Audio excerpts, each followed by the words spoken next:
All right, we've got a lot to cover. I'm going to first talk a little bit about, give a little background on myself, then we'll go to the panelists. I'm a Tiger OG, Julian Robertson, the original Tiger. There's a lot of Tigers out there. I worked with Julian Robertson and his analysts. His analysts then became the Tiger Cubs.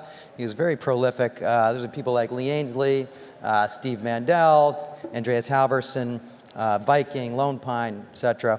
And then I co-founded Blue Ridge Capital with the president of Tiger, John Griffin. We had a nice run for 20 years. And then I founded a firm called Arootah.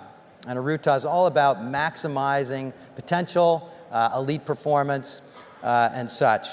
So let's go to the panel and get a brief background on both you guys and your organization. I'll start with you, Ed. So I'll start. Good morning, everyone. I'm Eduardo Rulli. I'm the CIO of Hedge Fund Solutions, which is the fund of funds of UBS. Sits in asset management, but works across the different divisions, including wealth management. Our platform today is $45 billion. We invest across 200 hedge funds, 70, 80 portfolios, a full array of institutional investors, all the way to high net worth individuals in the private bank. Mark? I'm Mark Anson. I've been fortunate to be part of the Common Fund team now for about 8 years. Those of you who may know us, we were born about 52 years ago with a $2 million grant from the Ford Foundation. We now manage about $37 billion today for endowments and foundations. I'm Sam Rosenstock. I'm Deputy CIO of the External Alpha team within Man Solutions. We sit within the broader Man Group, which is a global asset manager across hedge funds, long-only, and private markets. The External Alpha team invests in external hedge fund managers, private credit, and some specialized private equity managers. And yeah, that's me. Hi, everyone. I'm Sona Menon. I'm a partner with Cambridge Associates.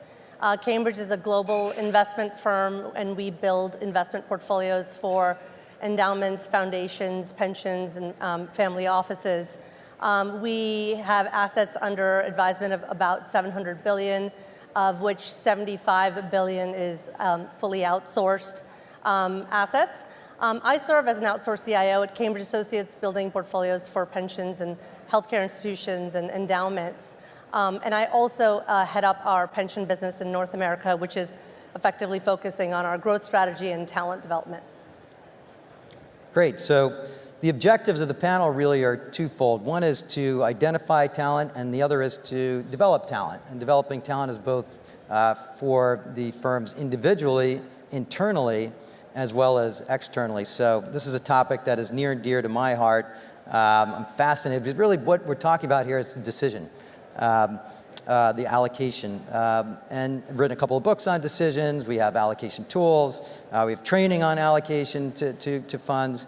So I'm really excited about this topic, and we have a wonderful panel here. So let's dig in. Sam, so how has the criteria in evaluating talent changed over the years? And I think there's some particular skills that we talked about that you guys look for, that you and your team look for. Yeah, I think that all of us have universal components in our underwriting in terms of the people and the process and portfolio management. But when you're in an environment where you expect the market component of a manager's return to be more uncertain, you have to hone your skills on identifying the alpha component. And that has different nuances, whether you're an active hedge fund or more illiquid private strategies. So really focusing your skills in underwriting, trading orientation, and flexibility in your hedge fund strategies. And then on the private side, focusing to ensure that the manager is leveraging more operational skills to create and operational capabilities to demonstrate a track record of growing a company or transforming a company. And in private credit, an example would be just ensuring that the manager has the turnaround capabilities and a track record of, leaning into companies to help them turn around if they get into trouble. Another key area would be focusing on sourcing differentiation. Again, it's different depending on what market you're in. In liquid markets, you want to focusing to spending time analyzing whether their opportunity is very crowded, because competition makes efficiencies in markets. So you want less crowded managers with trades that are less crowded, and also strategies assessing the barriers to entry. So quantitative strategies that, it takes time to catch up to someone who's been doing quantitative investing, because, it's just an iterative process. So focusing on if the strategy has a high barrier of entry, or if it could easily be, new competitors can come into it. And so in aggregate, I think you also need to develop your analytics skills to help identify the alpha component for all of the strategies, no matter where you are in public or private. Thank you. So Sona, let's go to you. Perhaps you could briefly describe how Cambridge's outsourced platform works and how you find best-in-class managers. Yeah, so what we're really trying to do is I serve as an outsourced CIO for my clients. Essentially, I'm trying to replicate an in-house investment office inside of Cambridge Associates, but really on behalf of an institution that's outsourced to us. So my team is, composed of subject matter experts. I have specialists on alt assets. I have an actuary. I have, someone who builds private portfolios and operational expertise, et cetera. So we're sort of what an in-house office looks like. We leverage the large Cambridge research platform to identify the best-in-class managers.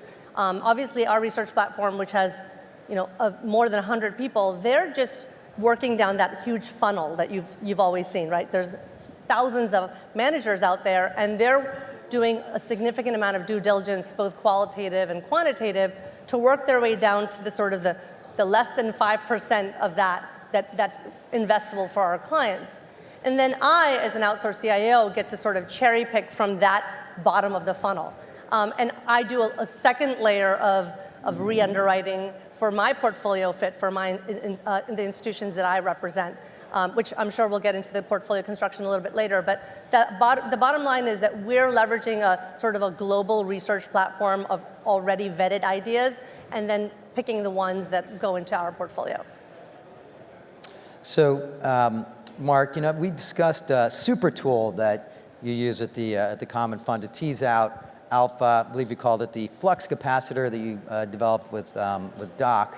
Can you elaborate a little bit on that? So indeed, we have a tool we call the flux capacitor at Common Fund. Actually, the funny thing about the flux capacitor is when I talk about it with our summer interns or our first-year associates, they're like, flux capacitor, Back to the Future, what? It just doesn't resonate with them the way it used to. So we may have to come up with a new name. But what is it? It's a quartile ranking system for hedge funds. If you live in the private equity world, if you invest in venture capital or private equity, growth or buyout funds, everything's ranked by quartiles. Cambridge does quartile rankings, Preqin, Burgess, et cetera. There are a number of agencies out there that will quartile rank private equity and venture capital funds and other private capital funds. No one quartile ranks hedge funds. It's a peer group driven industry, just like private equity, but no one's ever come up with a quartile ranking system. So about 8 years ago at Common Fund, we invented our own. And one of the great things about the flux capacitor is it's strategy agnostic. You may often hear this from a hedge fund, a funds manager. Well, gosh, we filled up our equity hedge bucket, so we don't want to look at any more equity hedge managers. We now need to fill up our global macro bucket or our relative value bucket or our whatever bucket, our event-driven bucket. To us, it doesn't matter. It doesn't matter what the next hedge fund is to us, whether it's equity hedge, event-driven, global macro, because the flux capacitor will take that into account. And so the great thing about it is we can be strategy neutral or agnostic. We really don't care whether the next best hedge fund manager we look at is equity hedge or event-driven, because that's all accounted for within the flux capacitor. We call this degrees of freedom. The flux capacitor gives us an additional degree of freedom because we're no longer constrained by strategy mix. And we try and build as many degrees of freedom into our portfolio construction process. And when you do that, you can build a more robust portfolio. But again, I may have to come up with a new name because for our summer interns, they just don't know about Back to the Future of flux capacitor. That just doesn't resonate anymore. Very good. Well, Edo, let's go to you. So, we discussed a distinctive feature of UBS solutions was preservation of wealth instead of maybe swinging for the fences as some of my tiger cub lineage does. Now, this could also lead to outperforming in some of the tough markets, but also underperforming in some of the bull markets. Could you elaborate a little bit on that? Yeah, so we have been managing hedge fund portfolios for 30 years. And the beginning of our history is really managing money for private banking clients. And most of them have already accumulated quite a lot of wealth, and it's about preserving that wealth. And so our philosophy, our approach has migrated towards high Sharpe ratio portfolios, relatively steady, today in this kind of market environment where it's free being higher, maybe 7-8% with a Sharpe of 1.5 to 2 is plenty. It's all the clients need. And so we sometimes define a bit boring in a way, but it has really served the purpose over the cycle, and particularly in most recent times like 2022, where we perform quite well. But obviously at times like this one, where everything is going up and there's no differentiation, every asset class is roaring, it's difficult to keep up. But I want to say something important. Being focused on Sharpe ratio and low vol, it doesn't mean that you're only buying funds with low volatility, because if you do, a combination of low volatility and diversification will kind of eat the returns away. They'll kind of flatten out and you barely make cash. So you have to mix different things, and you have to be brave and sometimes go where the opportunities are and potentially do things that are very risky. The outcome, if you do have good portfolio, robust portfolio construction, is still high Sharpe. But in our experience, just buying funds that have low vol and putting them together, it really becomes very difficult to meet your investment objectives. Got it. Thank you. And that seems that mandate can probably be very favorable for family offices, I would think. The preservation, focusing on preservation is usually more of a focus. And some institutions like pension funds also really like that approach. So Sam, let's go back to you. You talked about operational alpha and why structuring is so important in generating alpha. Can you elaborate a little bit on that? Yeah, so within our group, because we sit within a broader asset management firm that has a very long track record of quantitative investing, we're able to leverage a lot of that technology and quant infrastructure and analytics in our underwriting. And we also have a managed account platform where we spend a lot of time around structuring. And I would say for a long time, the market, many allocators would say, I really focus on the strategy and the team, and I don't focus so much on the structure. But we're at a point in time where you've got a lot of money looking for returns. You have only a limited amount of alpha in public markets, and you have managers that might not be available to you. And you have an interest rate environment that's higher, so to justify having the fees and complexity of a hedge fund allocation, the managers now need to make SOFR plus, that hurdle to justify their allocation.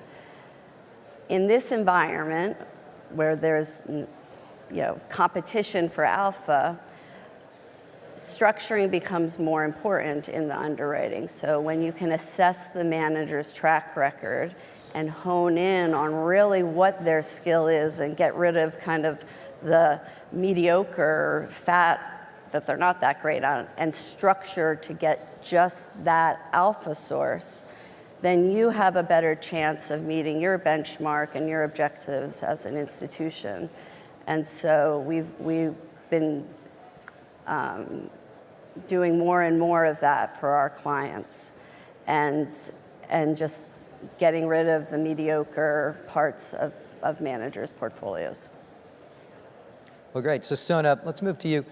So obviously there's two parts of the business. That's identifying the managers, and then there's also construction of the portfolios. Can you talk a little bit about the construction of the portfolios and maybe some of the tools that you use for that? Yeah, absolutely. Obviously, the first and foremost is to get the right manager in your portfolio, the best in class, someone who's aligned with your objectives and is going to do what we want them to do in a portfolio. But I think that there's a great deal of success that comes from getting the portfolio construction right. And so that means not only putting the right manager in the portfolio, sizing them in the right way to make the right impact, not too much, not too little, pairing them with the right existing lineup, right? There are many, many investments in a portfolio. You want to understand how one is going to behave individually, but also in concert with other. And then also thinking a little bit about timing. Yes, we don't have a crystal ball, and we don't know exactly when managers will bottom and top out, but there is some science to trying to get the timing right.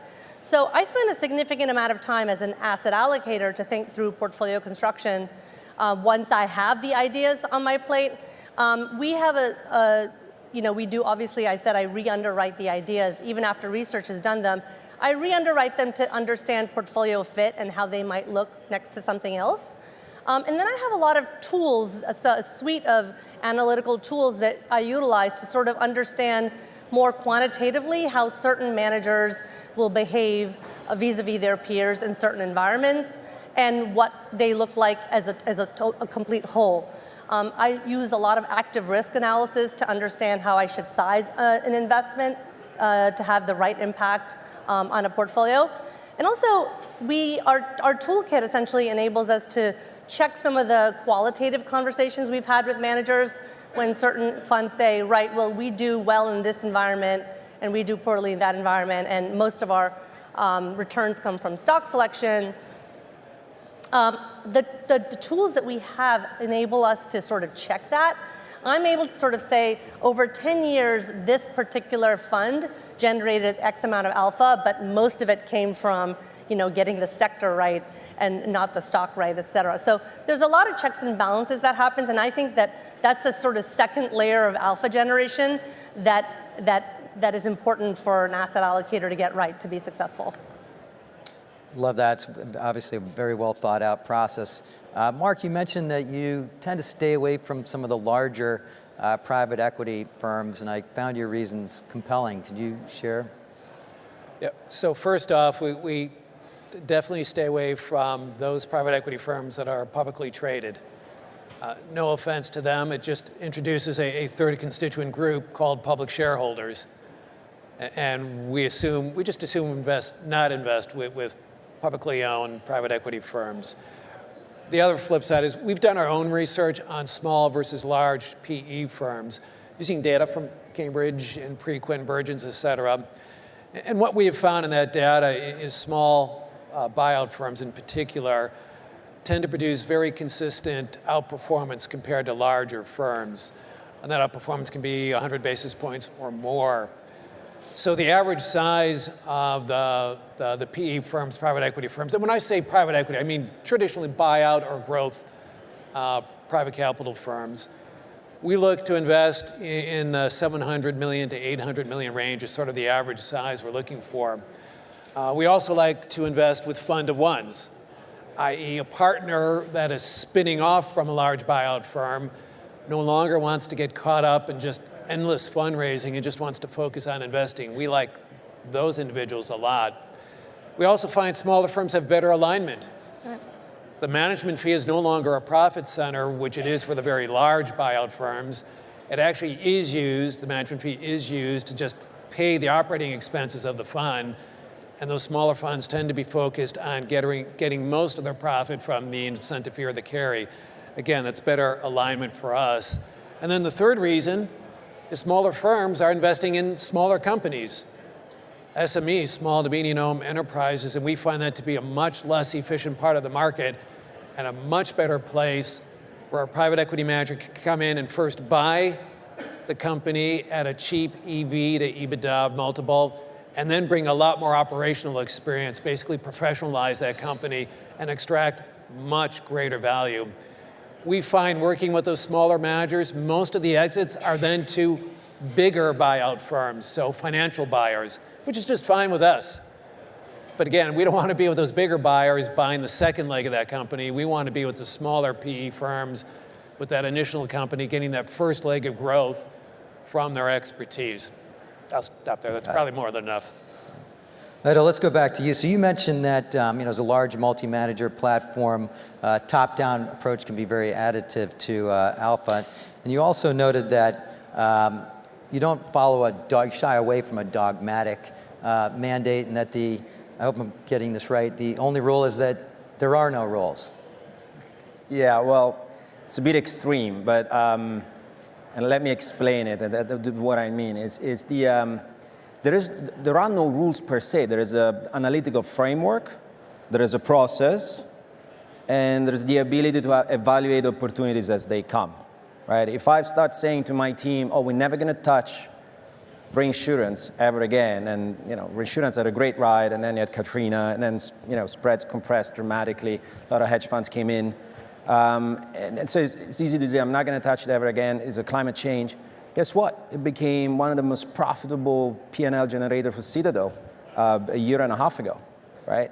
And so that's why you cannot be too dogmatic. You need to adapt, and if you get the strategies right, and the managers right, that's your alpha. You can really make a difference. There are two, when we look at sort of probably the best hedge funds out there in terms of capital, call it return on capital, P&L, dollar P&L. The two biggest ones and best ones are Millennium and Citadel. Right? And Millennium has a very bottom-up approach. It doesn't really move capital around strategies. Citadel is the other opposite. They're very dynamic. They move where the opportunities are. Of course, they have great talent, but when you combine the great talent and commodities more recently, reinsurance back in the days, and can really generate outsized returns. And you don't always get it right. We don't always get it right, but when we do, we really provide a service to our clients. Well, great. Well, now we're going to move into a different topic. This is on development. So let's shift there. And this is a topic that I've been obsessed with over my career. I worked at Tiger, as I mentioned, with some of these analysts, and these were top of the top. So I've been wanted to really understand what gave them that edge. And I've been studying this for a couple of decades. Now, it really comes down to soft skills and technical skills.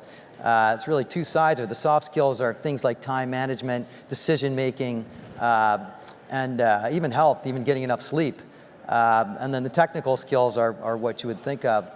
These are the hard skills. Although, as one of my coaches said to me, he's like, the older I get, the more important I realize the soft skills are. And he said to me, he's like, "Rich, I told you this 10 years ago." He's like, "The soft skills are the hard skills."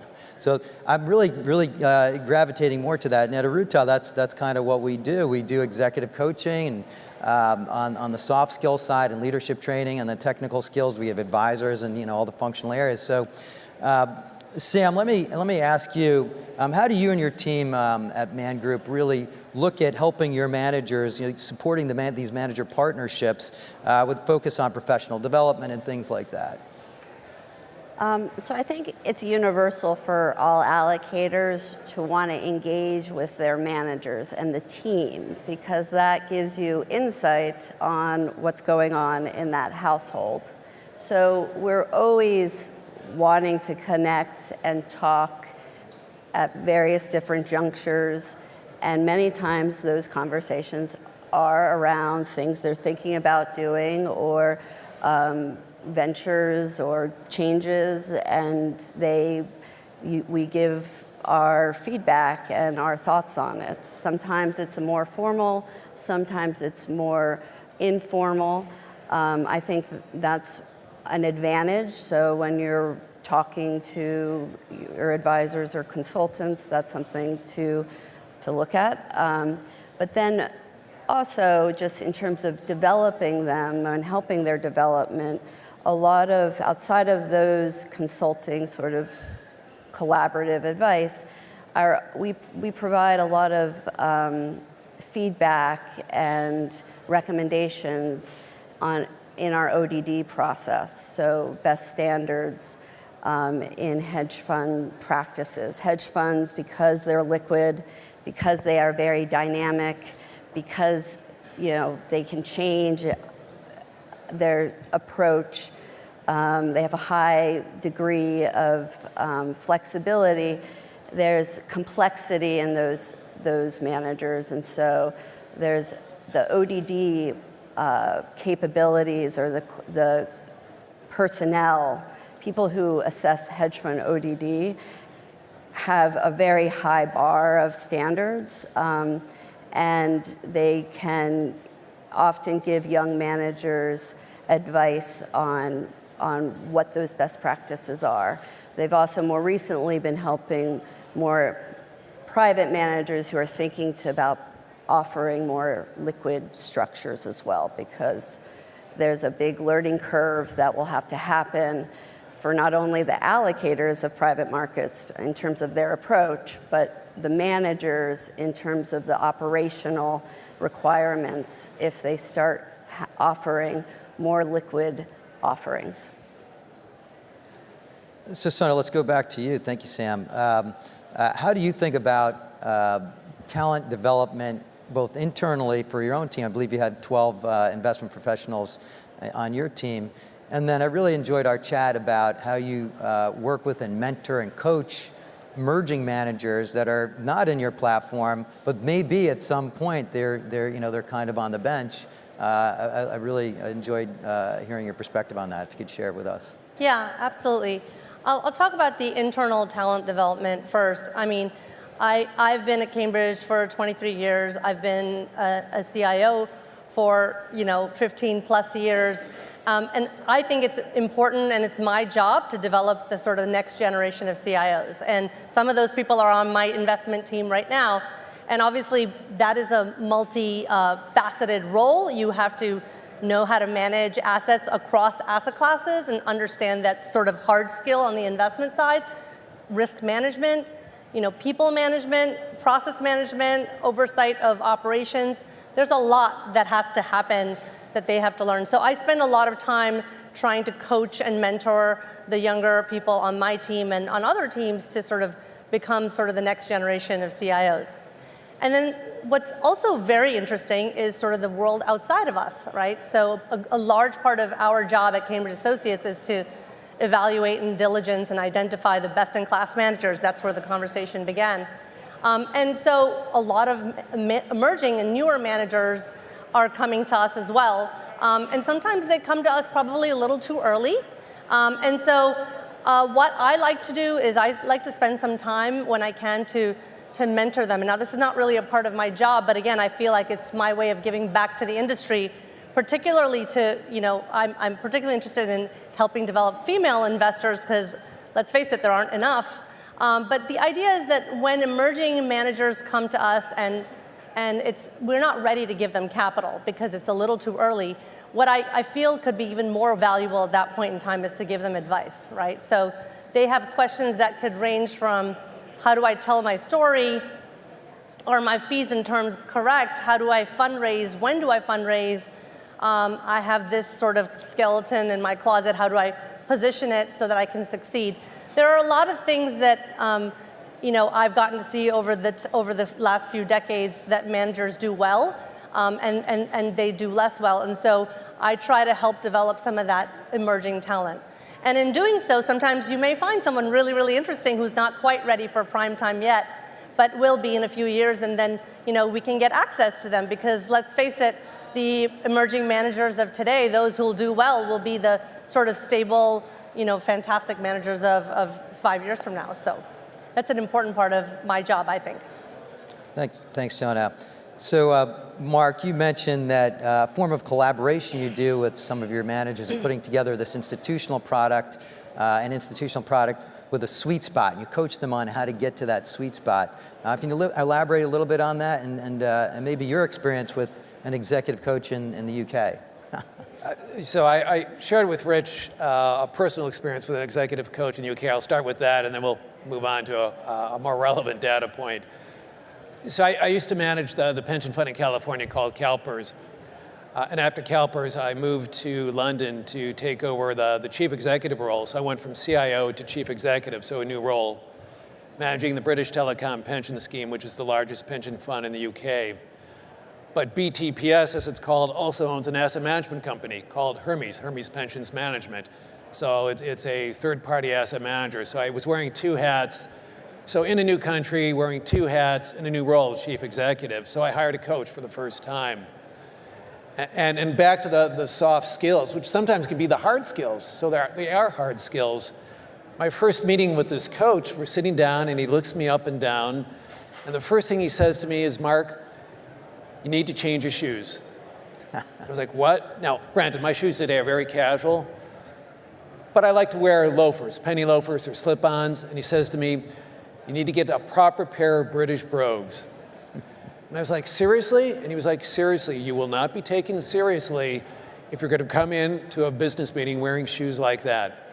So indeed, he took me to one of these arcades they have off of Bond Street in central London to get a pair of black and brown handmade British brogues. Now, those are the type of things that a good coach will pick up on. Yes, a good coach will help you work through a difficult employee issue, or maybe you're going through a merger and acquisition. But it's these softer skills are really the nuances of where people will either dismiss you or take you seriously. And a good coach will pick up on that and point you in the right direction. Which is, you were talking about this, Rich, asking some of your mentees, are you getting enough sleep? Critical question. Most coaches won't do that. So that's on the personal side. Let me give you one quick one on the business side, current. Back to helping a private company get into a sweet spot. We were working with one of the very well-known venture firm on Sand Hill Road, one of the top 5 venture capital firms in the world. They came to Common Fund, asked what we were doing on diversity, equity, inclusion, and we told them what we were doing, and we explained it all out, and they asked for a helping hand. And what we said to them is, maybe you might think about recruiting from different colleges and universities, because you only seem to recruit from basically 2, and you're basically only hiring people that look kind of like you. And so they said, great, how do we do that? How do we contact an HBCU, a historically black college or university? So we said, well, we recruit from them. We're happy to introduce you to them. And so we did. So Morehouse College, we set up a meeting with the director of placement for Morehouse College. We set up the video meeting. We brought in this VC firm. We brought in the director of placement. We said, introduction to this group, introduction to this group. Here's what they're trying to do. Please, help them with what they're trying to accomplish. That's a softer skill. How does that actually translate into basis points of outperformance for this VC firm? I can't really tell you. But again, it's one of these softer skills that these firms are trying to learn that you can lend a helping hand. And you can become then an investor of choice or partner of choice for them. So I'll stop there. Again, softer skills really can be critical to a business model or to the development of a human being. Thank you. I love that. I love the UK story. So Edo, on the talent development front, I know we had a discussion about this and we talked about your feeling that it's kind of a no-brainer. Of course, there should be talent development and ideally coaching, executive coaching, but yet you often find that there's not the budget for it, both internally and for your managers. Why do you think that is? Well, first of all, obviously, we only hire external managers. We don't have portfolio managers in-house, even though we're part of asset management. My group, the fund of funds, is only investing in external managers. And we can provide advice. OptiD is a great example, business management, right, the right structure. But we don't have the experience and the credibility to really develop investment talent per se. And so they would have to find it either from resources inside the bank, which I think would be a very smart thing to do, especially for a business of our scale. But like I said, resources sometimes are limited and they tend to be focused on internal employees. But that would be a very smart sort of add-on, in addition to perhaps open up to the network of the bank in different divisions. So we're a bit limited in that respect. But we do see a lot of value in talent coaching. There are many cases of investments we make where we see, for example, a lot of turnover. And turnover can be very disruptive. You can lose your number 2 and number 3. It can be a distraction for people internally. It's just sometimes a sign that something is not wrong and you lose assets because of it. Consultants are very focused on those data points. And just coaching the top 1 or 2 sort of PMs, the CIO, the CEOs, in terms of communicating well, managing the team in a constructive way, try to get the best out of the team in a constructive way, can provide that stability, ultimately leads to better performance. So I think there's a huge amount of value. And I tell you one more point, I think, about the value of talent development. Even though it's not always easy to measure, outcomes in terms of alpha or risk and return, there are some quantifiable elements. Again, there are some multi-PM platforms that are more focused on internal talent development than others. Others tend to just buy it out, right, and pay for it when it's nice, seasoned, kind of safe bet. But obviously, it's expensive for us as LPs, as allocators. If you can develop it internally, take a young analyst and make it grow to a 1 billion allocation in the fund, is a fraction of the cost to me as an allocator than going and poach a 1 billion sort of allocation PM from a different shop, from a competitor. So that's very quantifiable. That's actually, if you want, is alpha in when you look at the gross versus the net return to us. And sometimes the leadership skills, I was having dinner with Sarah Samuels last night. I asked her the same question. It's really tough to find the leadership skills and the kind of the correlation for leadership skills on communication, on delegation, all the things that we teach. It's tough to find that correlation. So, but one thing I have found that's probably more important than even talent development, and I can get this across probably better in a story, is acquiring talent acquisitions, even more important. There was a coach that told the story about he was at a banquet. I forget, it was at the Hyatt Hotel. And the service was amazing. Like, the service was amazing. He called over Mr. Hyatt. He's like, Mr. Hyatt, come over here. And he's like, yeah, Tony, what? And he's like, I just want to tell you the service here is impeccable. It's the best service that I've ever had. It's like, can you tell me about your training and development program?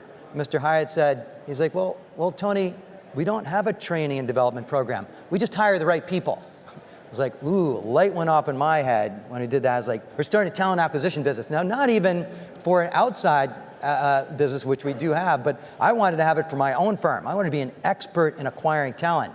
So we're writing a book on how to acquire talent. I've had a lot of experience. We're writing a book on it. We're developing software, and we're going to sell it. If you want to be an expert in something, you teach it, write a book on it, you teach it, and then you sell it. So we've done that. So any thoughts on acquiring talent? Because the worst thing that you can do in anybody's career is having to terminate somebody. There's nothing more painful than that. So you really want to get that right.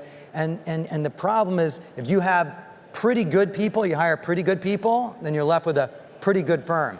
You don't want to be left with it. It's really hard to terminate pretty good people. Any quick thoughts on that from the panel?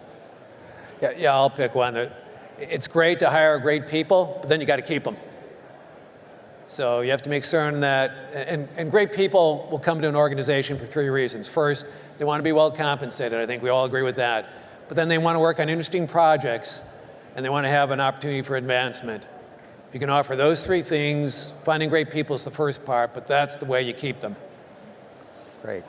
Time for one. Did you have? I think also just talent training. I mean, you can have talent, but you can then help with training around some of these softer, managing people, having difficult conversations, bringing in outside resources, or building internal teams to help with coaching and talent, because it's every day is a school day, right? We're all learning how to navigate either your team, the situation. So having help and training supports that.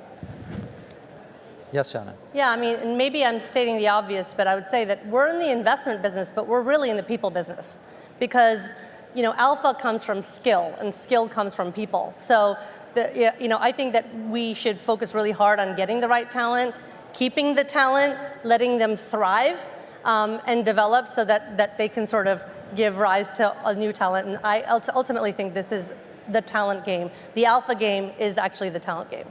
I'll just leave you with this. When I talk to portfolio managers, I let them know you're managing two portfolios, your portfolio of investments and your portfolio of people. And as you grow, that portfolio of people becomes a much more important portfolio to manage. Let's thank the panel. Thank you. Thank you.